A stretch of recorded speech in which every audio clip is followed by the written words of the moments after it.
Well, hello everyone. This is Eric Chappell, Community Evangelist for InfraWorks 360, and I want to welcome you to yet another InfraWorks 360 Product Team Webcast.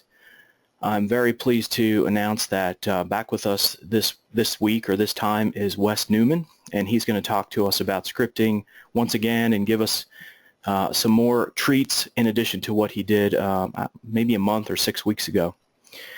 Before we get into that, though, I just want to talk about our webcast series for the benefit of those of you who maybe haven't been here before. We do this twice a month on the first and third Wednesdays of the month. And our goals here are really ultimately just to bring the end users of InfraWorks 360 a little closer to the product team, giving you a chance to see, to get some information from them and get their thoughts and input on some things. The topics vary. Sometimes it's more of a training session, like I think that's what today is going to be. Other times we talk about what's new in the product or what's coming. But in all cases, you're getting it from the folks on the product team, and that's a great perspective to hear from. Our next webcast is going to be on Wednesday, November 4th, so that'll be the first one in November. And we're going to have a new presenter, Dave Tyner, who's going to show us how to create animated objects for InfraWorks 360 models. You may have come across some of his videos on YouTube and on the community site, where he happens to have expertise in a number of products, including 3ds Max and InfraWorks 360. So if you're curious how you can make some more of those cool animated models like the wind turbine and other objects, you're not going to want to miss this, because he's assuming that nobody has any 3ds Max experience or skills. So if you've never touched 3ds Max, don't let that scare you away. He's going to keep it on a basic level and show you what needs to be done in that product to take a model and animate it for your InfraWorks model. So I'm personally excited about seeing that one, because that's not a skill I have either. I'd love to learn how to do that. Information on that webcast is coming. Check out the community site, the forum, Facebook, Twitter, LinkedIn. We'll be announcing information on that webcast and a link to register within the coming days. So keep checking back to get registered for that. I want to do a quick poll. We do this every webcast, and we're kind of generating a series of responses that we want to track over time. And the poll is this: what is your current usage level with InfraWorks 360? So if you could please provide your answer, ranging from not even having it installed to not being able to live without it. We really appreciate your input on this, kind of letting us know where our users are in their journey through the use of InfraWorks 360. So far, about 3/4 of you have voted, so I'm going to leave it open for a few more seconds until we get a bit higher percentage. I think we've been seeing a pretty steady trend toward the bottom of this list. When we started out, we probably had more answers in the second and third categories than lower down, but now and we're seeing a shift toward that fourth answer, regular use on some projects, and it looks like today is no exception. All right, I'm going to close that poll down, and we'll move on to our next topic. I just want to remind everyone that our InfraWorks 360 community is out there. The community is everywhere, but we do have a community site that tries to pull everything into one location. And here you'll find the forum, where you can interact with other users and with Autodesk folks as well, get answers, answer questions yourself if you're a skilled user, or if you happen to have some answers for other people. We've also got the idea station, where if you've got ideas on how you want to improve InfraWorks 360, you can let the product team know and they'll interact with you about that. InfraTips is a really cool site where we've got these quick, short tips that make you more productive with InfraWorks 360. There's something new up there almost every day, so you want to always check that. We've also got the gallery, where you can post projects that you're working on in InfraWorks 360 and look at what others have done. Social Hub, which is going to pull in Facebook and Twitter and a list of various blogs out there. And then we've got always tons of video content that's just, again, being added to every day. that is pulled into this community site as well. So make sure you check out the community site. It's autodesk.com/InfraWorks360 community. And I mentioned the InfraTips site, which is, again, a very helpful and useful. You can even subscribe to this site, so every time a new tip is posted, you'll get a notification in your email. And if you're not sure how to do that, reach out to me and I'll walk you through it. If we happen to talk about anything that is a preview feature today, we just want to be clear that preview features are not a promise of features to be in the software in the future. There's no guarantee that a feature is going to be a fully supported feature until you actually see it in there. So we always have to clear that up and get that disclaimer out there. I don't believe Wes is going to be talking about anything preview today, but just in case. Please ask lots of questions. I'm going to be standing by watching the questions panel to see what pops up. If I can answer it myself, I will. If it's something that I think is relevant to the group, interesting for the whole group, I'll break in on the audio and interrupt Wes and ask the question out loud, and hopefully he can provide us with an answer. But whatever the case, please ask lots of questions. It makes the presentation more interesting and more engaging for everybody, and that's, of course, what we want. So that's it for me. I'm going to change presenter over to Wes and give him the floor, and he's going to take it from here. Wes, it's all you.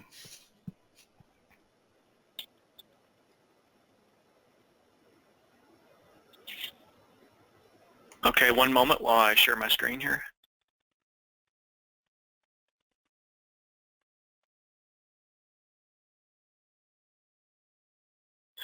Okay, Eric, can you see my screen okay? Yeah, do you have a slide up that's similar to the one I just had up? Yes, I do. Then we got you. Okay. All right. Thanks, everyone, for joining me, and thanks, Eric, for the introduction. We're going to be covering scripting for InfraWorks 360 Part 2.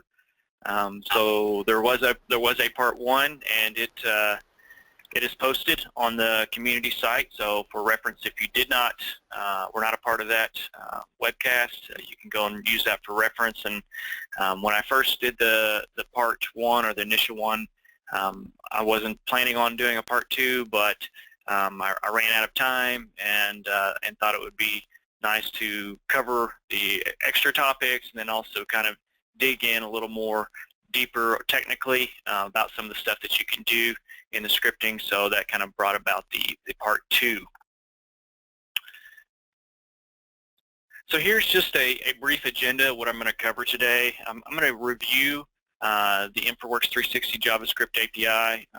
So again, if you're in my previous webcast, some of this is going to be a repeat, but I thought it would help kind of set the stage for the API and moving forward as we talk about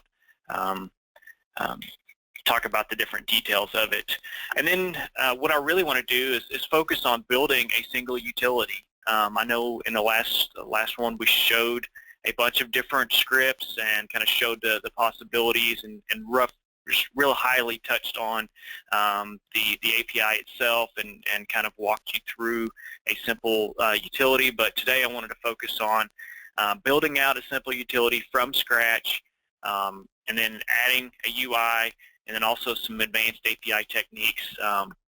They're not quite apparent to everyone as you start manipulating data, and so that's the brief agenda that I have. So here's just a review. I've got 2 or 3 slides just to kind of set up the stage here. The JavaScript API is not yet supported, meaning it's not supported through the ADN or Autodesk Development Network, but it is delivered with the product. There is documentation, and we posted that in the previous session, and we'll post it again because there have been a few changes. The last webcast was on 2016.2, and this webcast is on 2016.3. And there have been some API changes, so the documentation changed just a little bit. So what can you do with the actual API?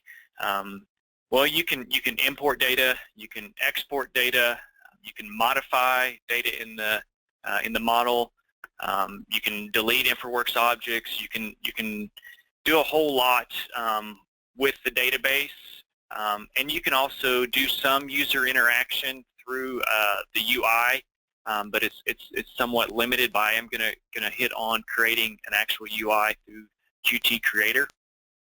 You can also utilize selection sets, so if the user's already selected something or they need to select something, you can use that, and I'll be specifically utilizing selection set. And you can also create custom queries, so very similar on filters, like through the Model Explorer. If you've ever created a filter through there for selecting, you can do the exact same thing in the API. You can also create some reports, and the last webcast showed a basic HTML report that I created. And you can also leverage Qt Creator for generating what are called UI files, which are basically an XML UI that gets compiled on the fly. So I am going to be showing you how to utilize that in our small application. There's also several JavaScript editors out there. It's just a text-based file. JavaScript is a C-like language. The one that I'm going to be using today is Notepad++. It's a free application. And there's also some plugins that I'll mention that help with tidying up the JavaScript, and there's also another one for viewing JSON that makes it nice to view it in an object type view. Okay, so again, some more parts of the API. When you see app through any of the samples, or while I'm generating this, that refers to application in the documentation. So there's a little bit of discrepancy there. When you see app in the JavaScript, it's actually application in the documentation, and it is really just InfraWorks. So that's the handle to the InfraWorks program itself. And then also app.activeModelDB is the database of the currently loaded model. And so we'll be utilizing that a lot. And then everything is stored in a database, and you're going to access it through tables. So you're going to utilize table IDs or the direct name to access those specific tables. And then the individual rows in that table are the objects themselves. Some other things to keep in mind: I like to keep all my code in functions. Just makes it cleaner. I do have some global variables, but I like to have everything pretty much summed up in functions.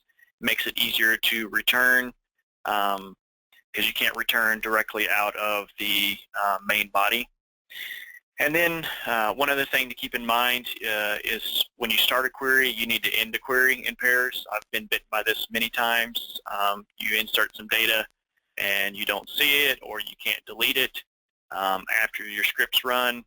You most likely didn't end the query appropriately, and so it's kind of left hanging open. And then you have to restart InfraWorks or restart the model to clear that.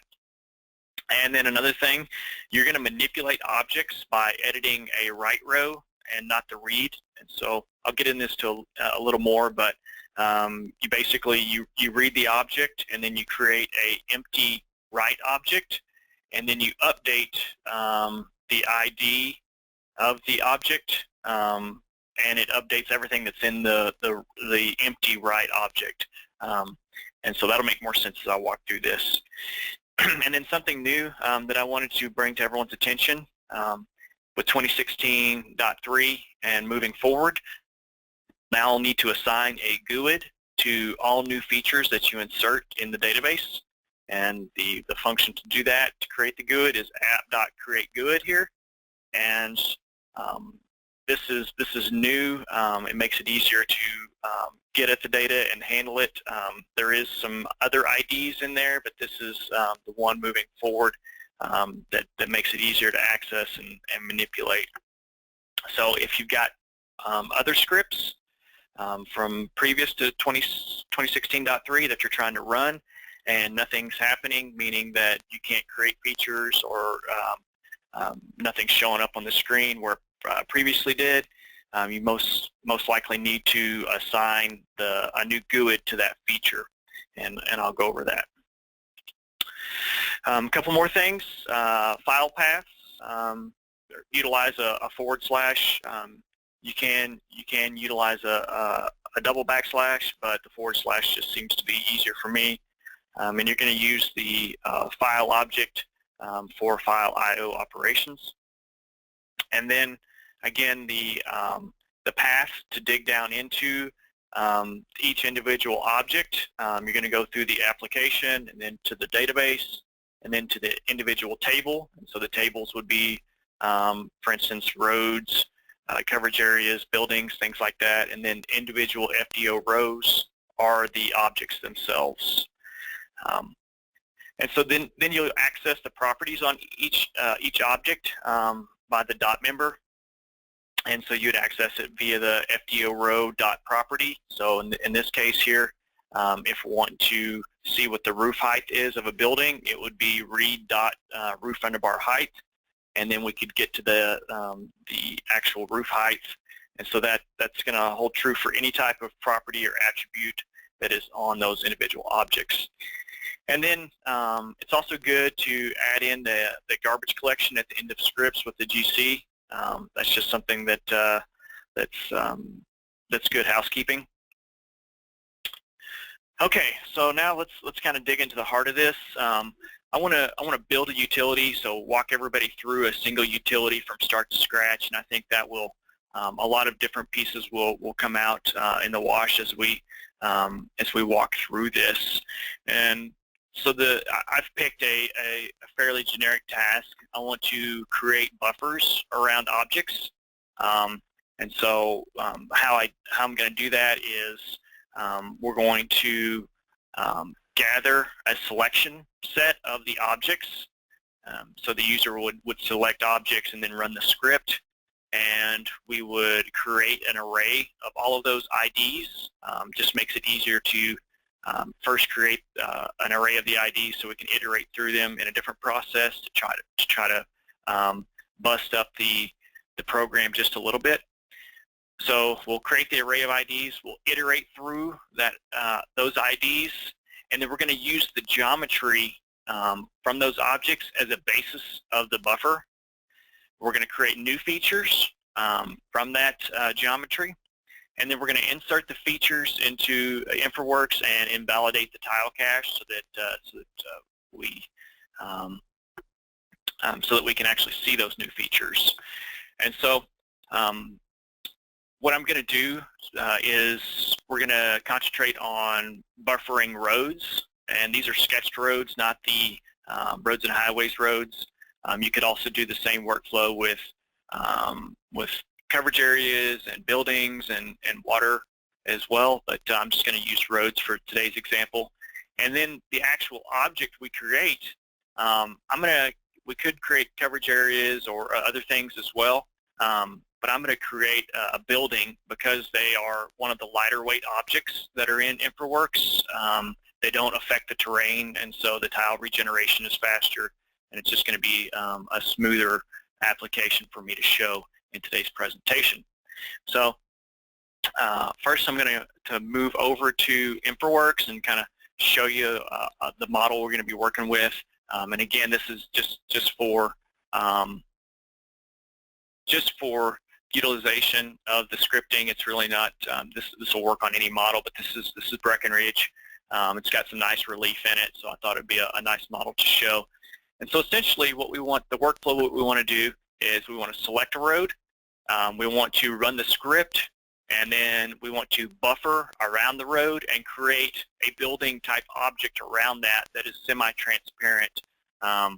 And you could use this in many different workflows, but I'm going to be hitting on a lot of different pieces of the API, and this application just kind of shows some good complexity.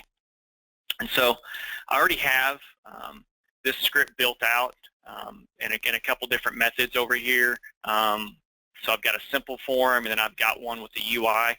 And so if I screw up any of my typing or anything like that, we may have to go back and refer to that, but I'm going to try not to.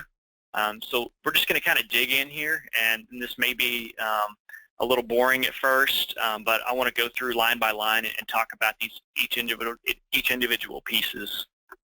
So the first thing that we need to do is go ahead and save our file. So I've created a new file. I'm in Notepad++, and I've also got a plugin installed called JS Tool.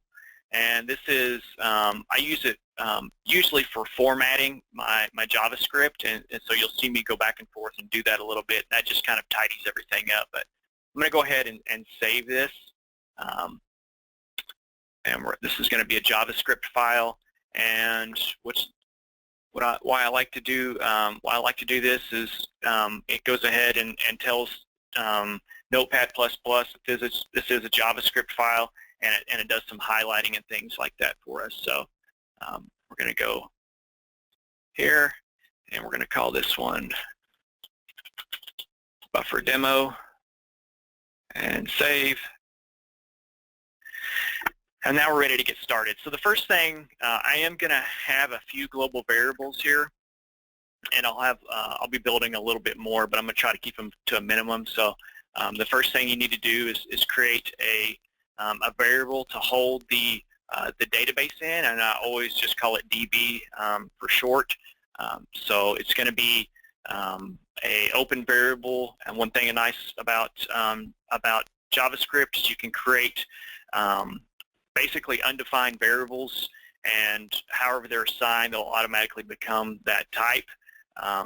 So instead of specifying a string or a double or something like that, you can just specify a var, and it makes for quick programming. So again, we're going to access the application or InfraWorks through APP, and then we're going to get to the active model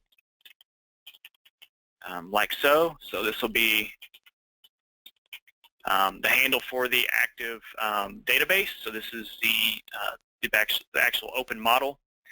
And the next thing I want to do is do another global variable called IDs. And this just makes it easier on me to, instead of passing, we could just pass this if we needed to, but I'm just going to make it easy for today. So this is going to be the IDs that we're going to iterate through. And then we're going to go ahead and start a function here called getIDs. And we're going to, so if you notice as I start typing in Notepad++, it knows it's a JavaScript file, so it's going to try to do all the open and close brackets that it needs to, which is nice. So the next thing I need to do is actually get the selection set. So I want to get the current selection set, and I'm just going to call it set, and again access the application and active selection set.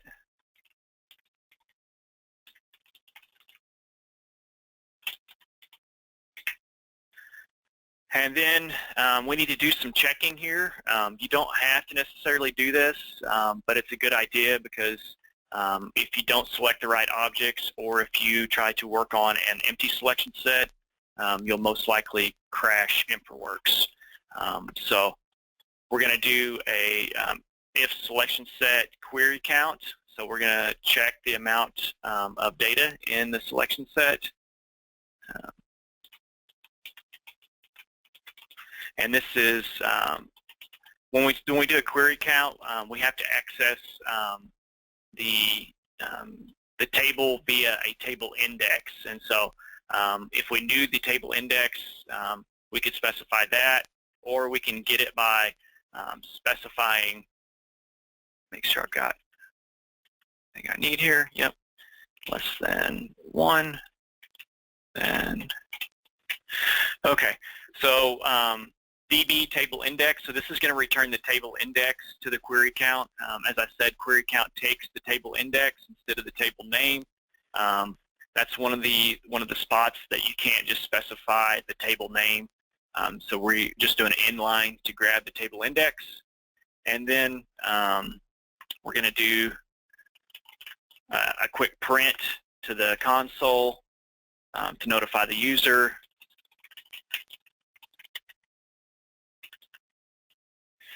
Okay, and then again, sometimes I like to go up here while I'm typing, go up to this JS format, and you can see it's going to format everything nicely, put the spaces in there, and make it easier to read for us.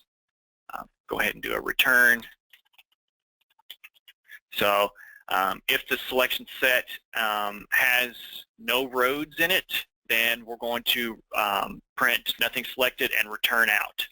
And so this is one reason why I like to wrap everything in functions. You can't just return out. So if we just had this in the main here, this actually wouldn't work, this return. You have to be able to return out of that. So now we need to set up an actual filter to filter down the selection set to only the roads, because that's what we want to operate on. And so we're going to create a filter here. We're just going to call it filter, and we're going to access the selection set, and it's going to do get filter,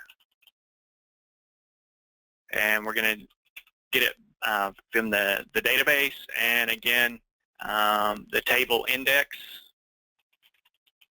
And you'll notice you're going to start getting some kind of almost IntelliSense type things. It just uses whatever's already been typed to try to make it quicker. And then again, we're going to use it on roads, and now we have our filter created. And we're going to get a spot to store all this. So we're going to call it table, and we're going to go to db.table, and so we're going to get the roads table and get access to that. And then we're going to start our query.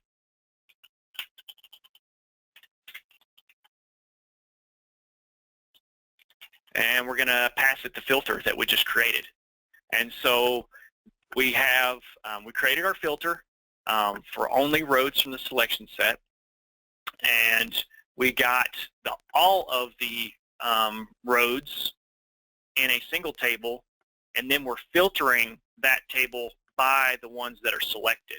So we had to create a filter from the selection set, and then we had to grab where all of the roads were located, and then we filter down to only the roads that are selected. And now we're going to set up a read variable, and we're going to iterate through all of these. Wes, can I throw out a quick question for you, since it's about exactly what you're doing? And it says, is active selection set everything in the DB, or did we have to somehow make a selection through the UI before running the script? Okay, so you can do it both ways. You can select things before running the script, and that's the workflow that I'm going through, or you can actually do there's a function in there to create your own selection sets. So you can clear the selection sets. You can select everything if you want from the database. So you can do it both ways. So right now we're going to be, it's kind of the noun verb type thing. So we're going to have the selection already created before we run the script. Now, in the second part of this that I'm going to be going through, we'll actually, you can do it. You can run this script, and a UI will pop up, and then you can select it while the UI is popped up.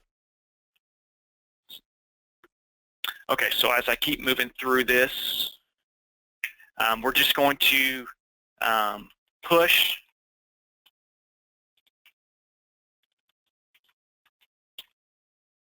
all of the IDs to this array. Okay, so we've got half of our application written, so we've gotten all of the IDs and put them into an array, and now we need to again end this query.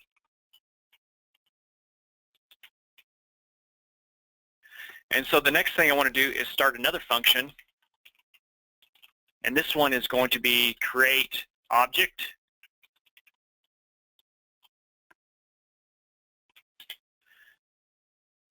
Okay, so we need two tables for this one. We need, or two table storages. We need to get the road tables, and then we need to get the building tables.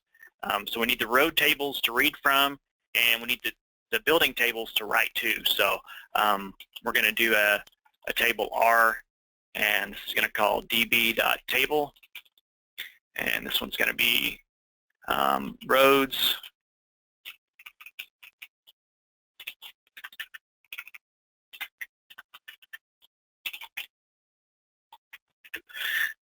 And then the second one is going to be DB table buildings.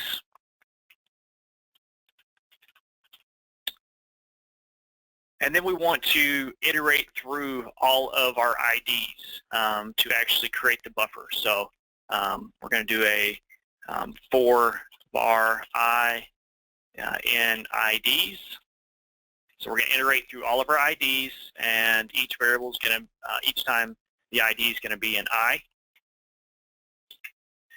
And then we're going to get a write row. And so I mentioned this earlier, so we're going to call this feature. I like to call it, always call it feature so that I know what I'm writing to.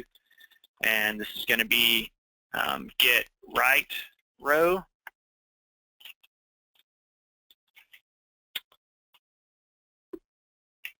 And then now that we have our feature and we've got, so this is going to create an empty feature for us to fill out and then be able to add to our buildings.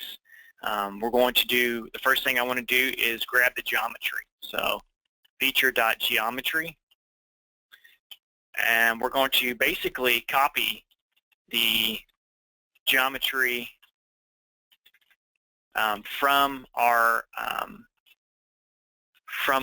road. So we're going to do query feature, and this is why we need the IDs, and I'm going to reference the ID here.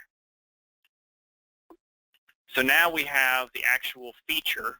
So this is going to be the road, and we need to drill down one more to the geometry. And then there's a function on here called buffer 2D. And we're going to specify the buffer distance. And everything is stored in the database as degrees. So all of the geometry is stored in degrees. So we have to, for right now, specify the buffer width in degrees. And we'll come back to that a little later on. All right, and then I'm going to just give it a color and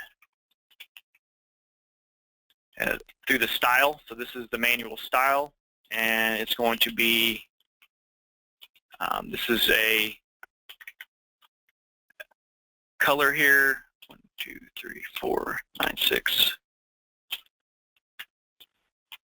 And a little later on, I'll show you how to randomize this if we want. And we're going to give it a description just to make it easier to get to. So if we want to select these by filter and delete them, we can do that later on. And we're going to give it a height. And remember, we're dealing with a building here.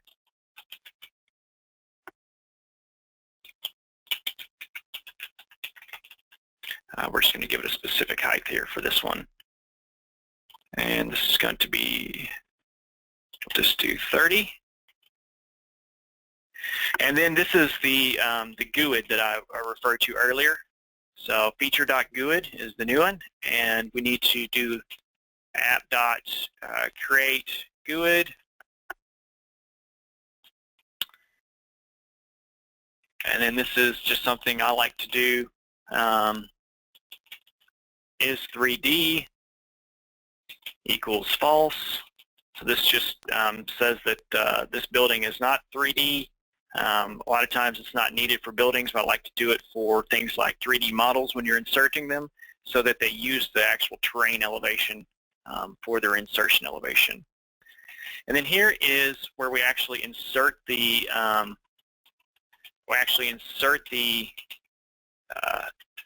the object into the table. So here we're grabbing the table and we're going to call insert, and we're going to insert this feature. And then we're going to do a quick check here. If feature ID is less than 1, so it'll return a -1 if it didn't insert properly, else it'll return the new feature ID. And this is where we're going to invalidate the tile cache so that it regenerates the tile cache and makes it visible for us. And so this has got a couple different things in it. First, we need to give it the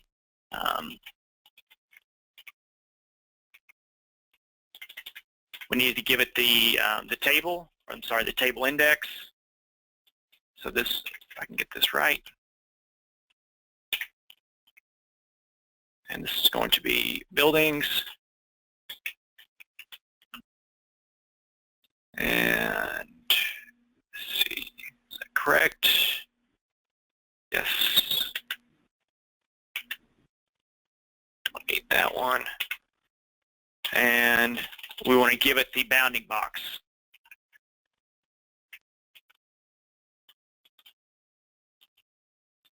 So what we've done here is we've given it the actual table that it needs to look at to invalidate, so it knows what all pieces it needs to rebuild, and then we give it the actual area that it needs to rebuild in. And Wes, one of our attendees has pointed out that you put a greater than 1 instead of a less than 1. I think we're looking at line 33 yes. there. Yep. Somebody's paying attention? Yeah, somebody's paying attention. That's good. I'm not putting everyone to sleep yet. So I promise we'll get to showing something in just a second. We're almost there. Okay, so now we've ended the query, and let's see. Yep. So now we need to, if we ran this now, really nothing would happen other than we'd get the database and an empty IDs. So we need to call these two functions actually. So we're going to call get IDs. This actually calls the functions, and then create objects, or create object. And then the last thing, little housekeeping, some garbage collection. All right, control save. Here, we'll do a pretty print real quick first. All right, so this is going to pretty all this up for us. We'll save again. And so I think we're ready to try to run this. We may have to step through in the debugger, go back to InfraWorks, and then we'll access the scripts. Always access them through the settings and utilities scripts. And if you haven't run the scripts before, the top window is where it's going to load the script in, and the bottom is basically the console. So we're going to hit the load button and go to our samples, load this up. So now you can see if I expand this, this is actually the script in here, and you can modify it if you want. But we're basically ready to run the script. And I'm going to run it now. There may be some errors in there, and InfraWorks, it may crash InfraWorks depending on what I did wrong, but we're going to give it a go and see what happens. So if I don't have anything selected, it should pop up and just say this right here, nothing selected down here. So we're going to do that first. And so you can see I've got something wrong here on my line 1, so active model DB. Probably misspelled something here.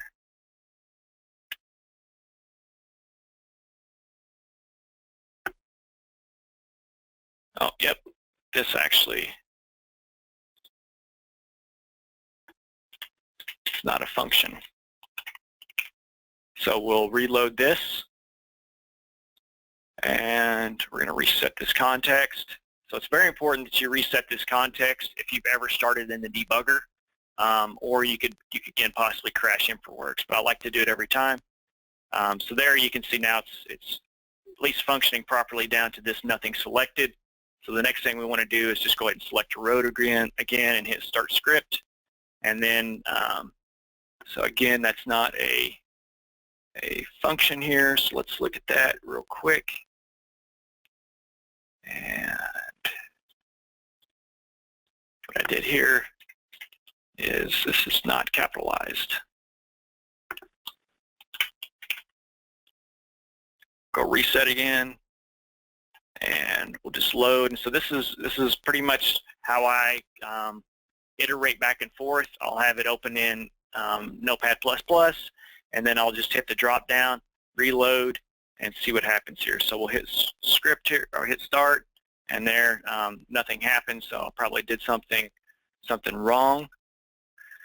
So what I want to do now is let's just move over to the one that's finished and look at that for the sake of time here, so we can fit everything in. So if I go over here to this one, I've done a few additional things. You'll notice, let's see here. Yep, you'll notice this has a little more functionality in here with some randomization of the colors, randomization of the roof height as well.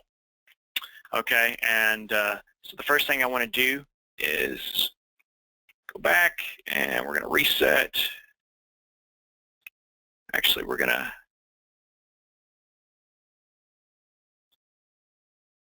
reload a different model here. So we make sure and clear this guy out.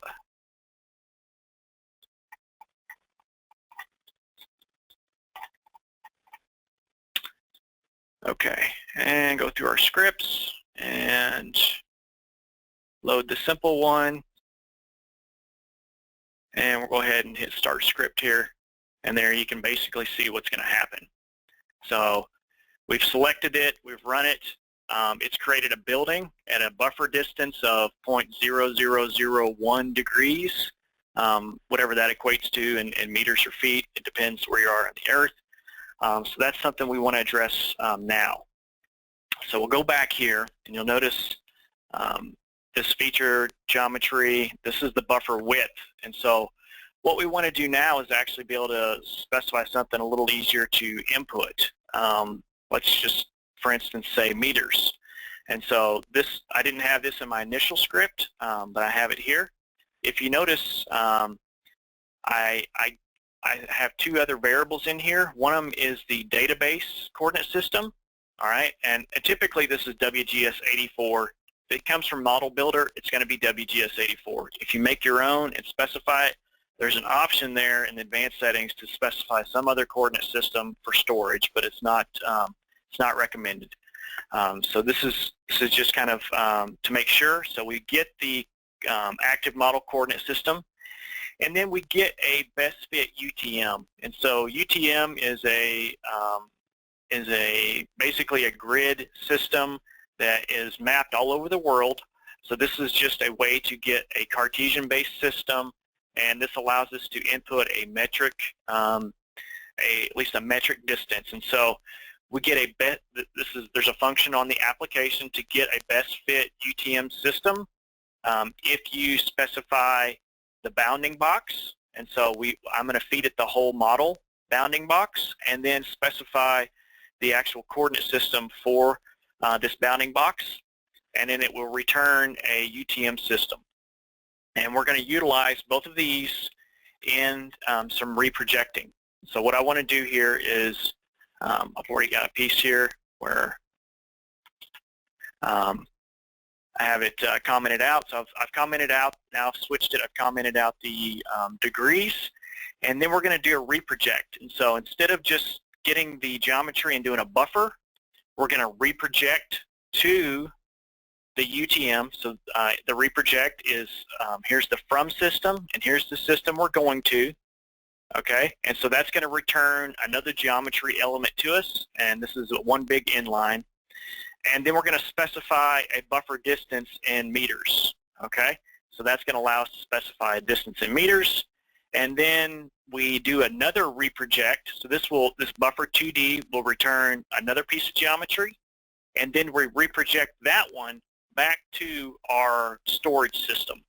Okay, and so that will basically allow us to input a metric, and this should look exactly the same here.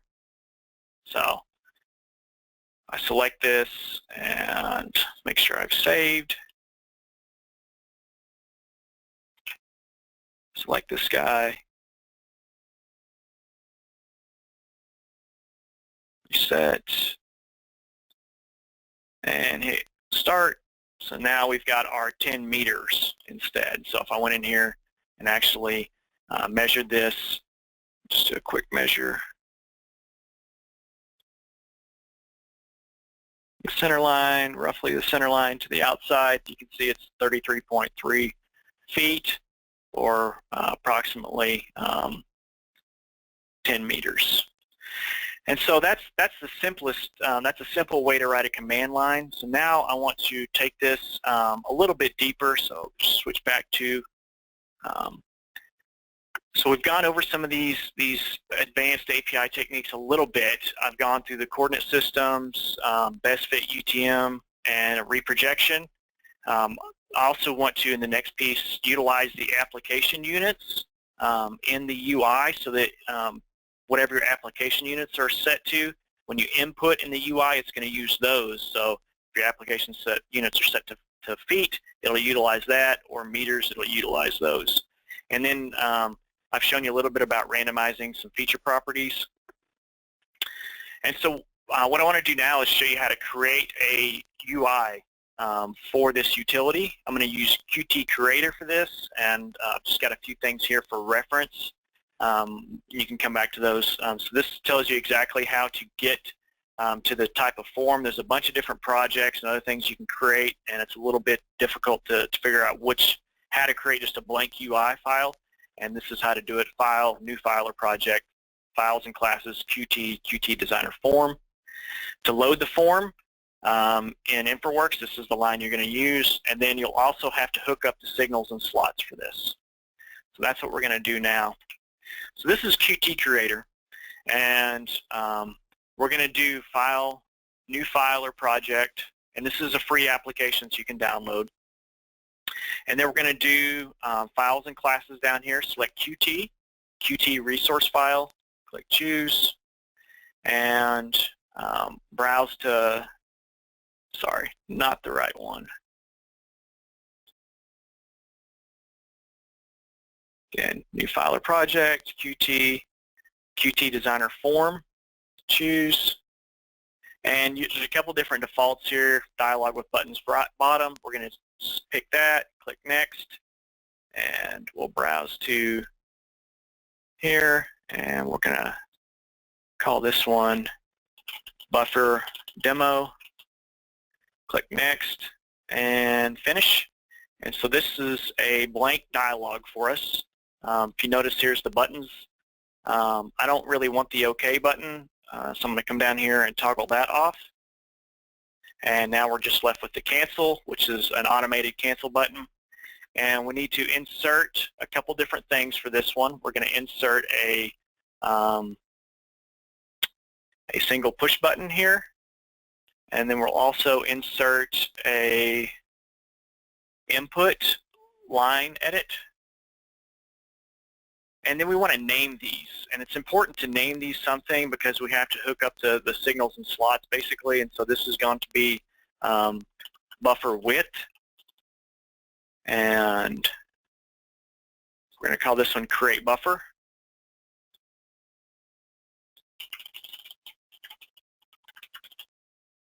Okay. And that is essentially, and I'm going to change the name of this to create buffer. And if I had time, I'd resize this and pretty it up, but I'm not going to do that right now. We're going to do a save. And then we're going to come over to back to our original simple one. Our original buffer demo, and I'm going to show you how to load this up. I know that this isn't quite working right here, and I have to dig into that, but we should at least be able to get the UI to load up, and then I'll show you the finished one.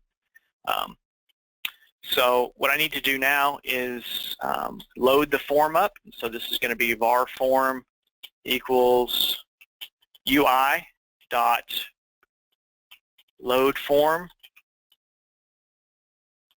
We're going to call this one buffer think it was buffered.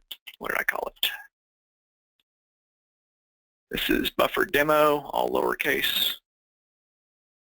It's going to look, if I don't specify a path, it's going to look in the current path that the script's loaded from. So there's the form. And then we want to hook up that actual button, okay? So we want to do form.findChild. And we're going to hook up, so this is the signal. So we called it create buffer.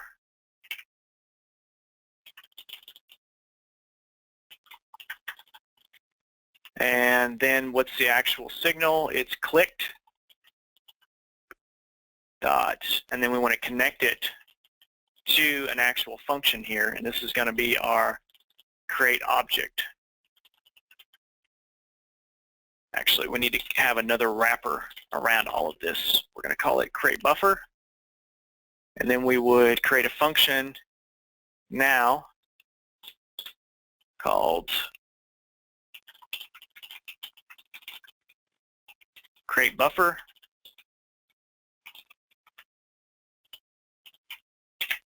and then we'll basically put these in here, take that out, and then do one more thing, and that's to clear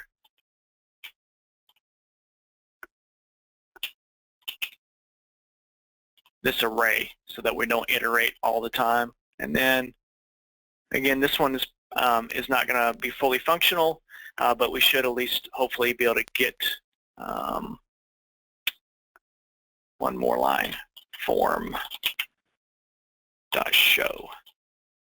That's the actual load the form up.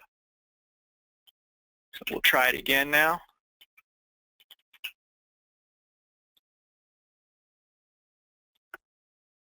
And we'll hit start script. And so here's our new dialog that we just created. And so the premise is to input the actual buffer width here, and then hit create buffer, and then it would create a buffer around it. So I'm going to switch back to my fully functioning prototype here. And so you can see I've done the same thing. Here's my UI, here's my connection. And then I do something that I've talked about just a minute ago, is utilizing the application options to scale that input. And so I create another variable called units, and this is just a multiplier, and I set it to 1. And then, which is the case for metric, I'm utilizing that as a metric because I'm reprojecting to a metric system. So if I'm going to buffer the object, the input needs to be in metric. So I say if I get the units, and then I pass in the unit length, and it's going to I say if it's feet, so it's an enum. If it's feet, then I set the units to the multiplier. Okay, and then if you notice here, this is where I connect everything up. So this is, first of all, I'm getting the form, the input from the form. So this is form.findChild, and there's the buffer width, so that's the text input. And this is the member, that's the actual text. This dumps out a string, okay?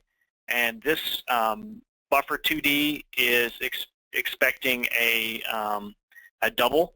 So we need to wrap this in another function called parse float. All right, so that's what we've done here. Is I've parsed this into a double, and then I multiply it by my units. And so this is where the application options comes in. We're able to multiply it so that when someone inputs something in feet, it's going to multiply it appropriately for the reprojection. So this is going to key off of this. If it's set to feet, it'll use this multiplier, and then it reprojects back. And so that's really the whole workflow on taking this from a single command to, kind of a command line to a form. So let's go ahead and take a look and see what that looks like. So again, I'm going to zoom out here just real quick, and we're going to load this up. And we'll select this one. We don't even have to select it now, but we'll hit Start Script here. And so here is my cleaned up form. So it's just very simple. Same thing. It's got the buffer width. It's got a create buffer button and then a cancel. And so if I hit cancel here, the script stops. So we'll hit start again. I'll go ahead and select my road, and we'll enter in, let's just do 50 for right now, and hit create buffer. And so it creates a 50-foot buffer. If I go in here and measure this again, should be, and again, I'm just eyeballing this. You can see that there, that is about 50 feet there for the buffer width. If I select, and this is a building, like I said before, so if we go look at the properties, I'm just using a building as the container, and because it's nice and light, I can select them and delete them. This does work on multiple selections, so if I come through here and select multiple roads and I hit create buffer, you'll see I am randomizing the heights and the colors, so that's why they're changing a little bit. But that's the whole workflow.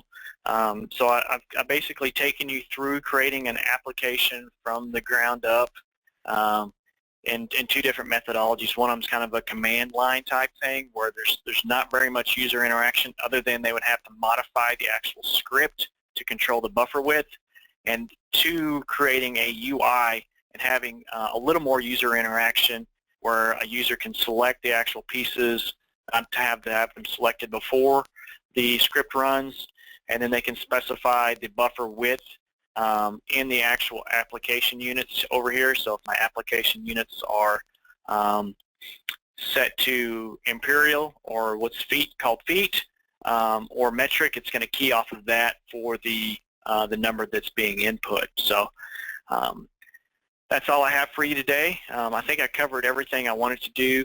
So I'm going to go ahead and hand it back over to Eric for some QA. We did have a couple of questions. The first one early on was whether there's going to be a handout for this. And Wes, I'm not sure if you can shoot me this script file, and I'll post it up to the forum where we posted the information on the webcast. Is that doable? Yeah, absolutely. So okay. I'll post. So it'll be three things. It'll be the original kind of command line script. It'll be the new script that's got the application, and then the UI file as well, and the new documentation for 2016.3. So I'll make sure to include all of that. We can get that posted up. Okay.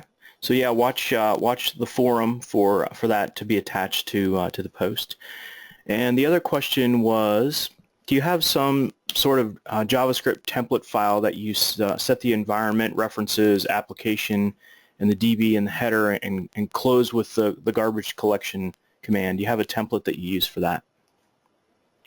I do. I've got a template that I start with, and a lot of times, if I have a blank one, and I can provide that. But many times, I already kind of know what I'm doing, and I have something similar, and so I'll start with that script and just clean out what I don't want. But I do have a standard template that we can include as well. All right, thanks. Well, I'm going to switch over to my screen share here, and I just want to remind everyone that our next webcast is coming up on Wednesday, November 4th. And again, we're going to be covering, we're going to have Dave Tyner as our speaker. He'll be talking about creating animated objects for your InfraWorks 360 models. So hope to see you all there next time, and everyone bring some friends, and we'll have a nice big turnout. So thanks again for giving us an hour out of your day, and don't forget to check back with the community on all kinds of stuff that's going on regarding InfraWorks 360. Thanks, and have a great day.